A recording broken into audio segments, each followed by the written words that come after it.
Hey guys, welcome back to my YouTube channel.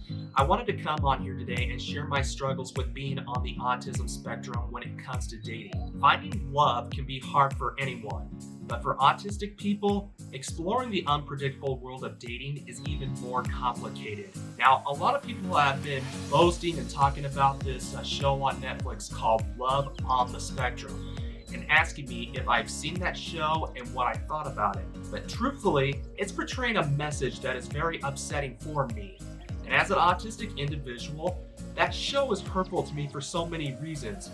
One, it's triggered a lot of memories I've had in the past where I often and still deal with abuse, that it reminds me of how dating was extremely hard for me and hurtful for me. This is a true fact, and I'm sorry if this sounds negative, but autistic people are very unattractive to neurotypical people in today's society when it comes to dating. Autistic people have a lot of amazing qualities, but they wear a blanket over them that causes neurotypical people to find them unattractive.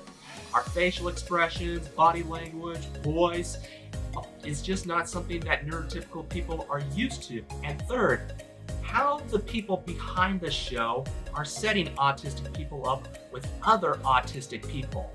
I've had so many people tell me that because I'm autistic, I should date other autistic people.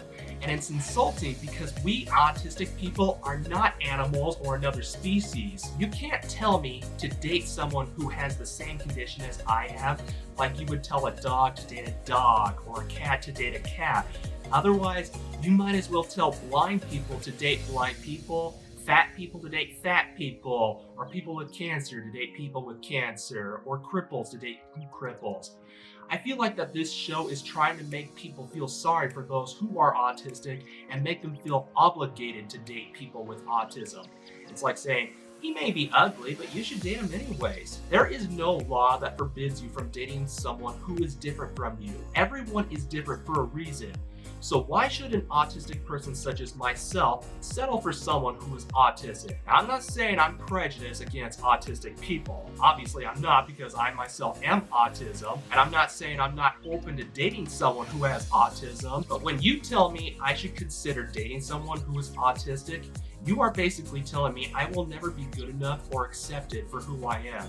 Now, you may not see it that way or intended to make me feel that way, but that is how I feel. We can't settle for people who will complete us, and we can't settle for people just because they're like us. I very well could settle for an autistic person who's high functioning like myself, but would treat me horribly.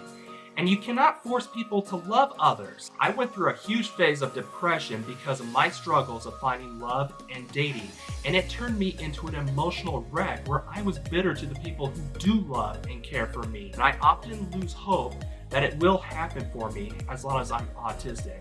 Sometimes I remain helpful, sometimes I'm not so much helpful. So I do my very best to be grateful for what I have in my life and trying to enjoy my own company. And I will be honest, I don't need a wife or a girlfriend to make me complete. I've overcome so much for being single. And if women think that I am the ugliest person on the planet, I guess I am better off being single. I have God at my side, my friends, my family, my dog, my home, and my jobs. Thank you so much, everybody, for tuning in and taking the time to watch this video. Please be sure to subscribe to my channel, hit that like button, and be sure to leave a comment in the comments section below if you want to see more videos from me. Thank you so much.